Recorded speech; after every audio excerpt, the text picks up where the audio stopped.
Timbog ang mga suspect na mismong nanay at kapatid ng 2 menor de edad na biktima at 5 children at risk sa isinagawang entrapment and rescue operation ng mga operatiba ng Women and Children Protection Center o WCPC nitong Miyerkules ng gabi sa Taguig City. Sa patnubay ni Police Brigadier General Maria Sheila T. Portento, tumatayong hepe ng WCPC, kasama ang mga tauhan ng Anti-Trafficking in Persons Division nito sa pangunguna ni Police Colonel Lucrecio L. Rodrigueza Jr.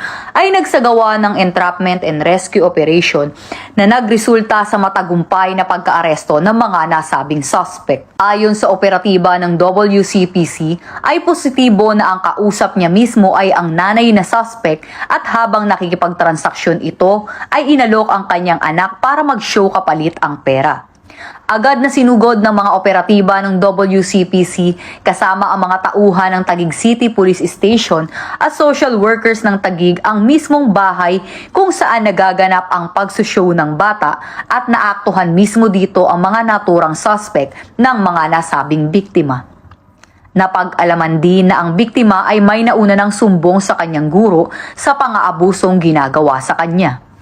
Nahaharap ngayon sa patong-patong na kaso ng online sexual abuse and exploitation of children, anti-trafficking in persons at child abuse ang mga naturang suspect, habang ang mga biktima naman ay nasa pangangalaga na ng CSWDO ng Taguig.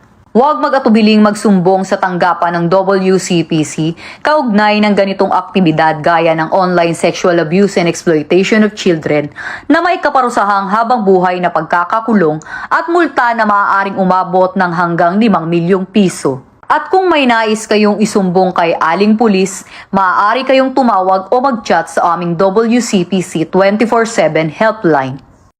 Mula sa PNP Women and Children Protection Center, ako ang inyong PNN Correspondent Patrolwoman Sana Rose Luna, alagad ng batas, tagataguyod ng Balitang Pulis.